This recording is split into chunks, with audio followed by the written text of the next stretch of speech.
কল্যাণী মহকুমা শাসকের সামনে বিক্ষোভ ও ডেপুটেশন আশা কর্মীদের। সোমবার সকালে কল্যাণী মহকুমা শাসকের দপ্তরের সামনে বিক্ষোভ দেখান তারা। তাদের দাবি বেতন বৃদ্ধি, পেনশন সহ একাধিক দাবিতে বিক্ষোভ দেখান তারা। এরপর 6 জনের প্রতিনিধি দল মহকুমা শাসকের দপ্তরে তাদের দাবি জমা করেন। বিক্ষোভকারীরা জানান তাদের দাবি পূরণ না হলে আগামী দিনে আরো বৃহত্তর আন্দোলন সংগঠিত হবে। আজ আমরা এখানে মহকুমা শাসককে একটা ডেপুটেশন দিতে এসেছি। আমাদের মেন দাবি, আমাদের দীর্ঘদিন ধরে বেতন বৃদ্ধি হচ্ছে না।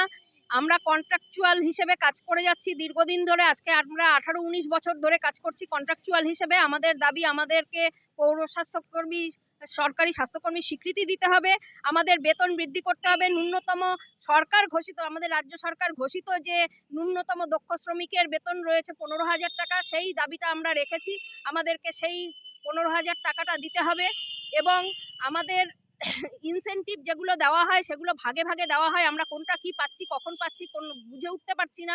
অনেক ক্ষেত্রে আমরা ইনসেনটিভ কম পাচ্ছি, ঠিকমতো পাচ্ছি না এবং দীর্ঘদিন ধরে বকেয়া থাকছে। 5 মাস 6 মাস ধরে আমাদের ইনসেনটিভ বকেয়া থাকে। আমাদের যে ফোন রিচার্জের সামান্য টাকা দেওয়া হয় 200 টাকা, আপনারা জানেন আজকের দিনে দাঁড়িয়ে 200 টাকায় কোনো ফোন রিচার্জ হয় না। ন্যূনতম একটা ফোন রিচার্জ করতে, নেটের কাজ করতে গেলে 350 টাকার রিচার্জ প্রয়োজন হয়। সেখানে আমরা 200 টাকা করে পাই, তাও 6 মাস ধরে বাকি বকেয়া রাখা হয়। সেখানে নিয়মিতকরণ করতে হবে এবং যেটা আমাদের সম্পূর্ণ প্যাকেজটাই আমাদের ফোন রিচার্জের জন্য দিতে হবে, এই দাবি আমাদের রয়েছে। ফোন, আপনারা জানেন মুখ্যমন্ত্রী আমাদের একটা ঘোষণা করে দিয়েছিলেন ফোন কেনার জন্য উপহার হিসেবে যে 10,000 টাকা দিয়েছিলেন, তার পেছনে 14খানা শর্ত আরোপ করা হয়েছে। আমাদের দাবি সেই সমস্ত শর্ত তুলে নিতে হবে, উপহারটা উপহারের মতন করেই দিতে হবে, এই দাবি রয়েছে। এছাড়া আমাদের দাবি রয়েছে, আমাদের বহু স্বাস্থ্যকর্মী কাজ করতে গিয়ে এই অতিরিক্ত কাজের বোঝার চাপে পড়ে প্রাণ হারাচ্ছে, কারো স্ট্রোক হয়ে যাচ্ছে, অনেকে আছে ক্যান্সার পেশেন্ট, তারা কাজ করতে গিয়ে মারা যাচ্ছে। এই স্বাস্থ্যকর্মীদের মৃত্যুকালীন কোনো বেনিফিট দেওয়া হচ্ছে না। এরকম দুস্থ অনেক পরিবার রয়েছে, যেই সব আমরা সমস্ত স্বাস্থ্যকর্মীরা এই দুস্থ পরিবার থেকে উঠে আসা স্বাস্থ্যকর্মী। আমাদের দাবি তাদের পরিবারের হাতে অবসরকালীন 5 লক্ষ টাকা তুলে দেওয়া হোক সহায়তা হিসেবে। এবং যে সমস্ত স্বাস্থ্যকর্মী, আপনারা জানেন আমাদের 65 বছর পর্যন্ত কাজের বয়সসীমা করা হয়েছে।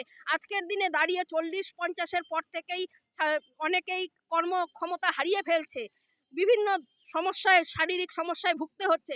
সেইখানে দাঁড়িয়ে অসুস্থ স্বাস্থ্যকর্মীকে আমাদের 5 লক্ষ টাকা অবসরকালীন ভাতা দিয়ে স্বেচ্ছা অবসরের সুযোগ দিতে হবে। যদি কোনো স্বাস্থ্যকর্মী অসুস্থ থাকে, তাকে 5 লক্ষ টাকা অবসরকালীন বেতন দিয়ে বসার সুযোগ দিতে হবে। আমাদের খেলায় ডিউটি, মেলায় ডিউটি, পরীক্ষার হলে ডিউটি, বিভিন্ন ডিউটি আমাদের দেওয়া হয়, কিন্তু সেখানটায় কোনো আমাদের তার জন্য কোনো বরাদ্দ থাকে না।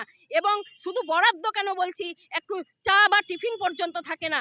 ফলে আমাদের দাবি, আমরা কাজ করতে চাইছি না এমনটা নয়, কাজ আমরা করতে রাজি আছি, কিন্তু তার জন্য বরাদ্দ করা হোক, বরাদ্দ দেওয়া হোক, আমাদের পারিশ্রমিক দেওয়া হোক, সম্মান দেওয়া হোক।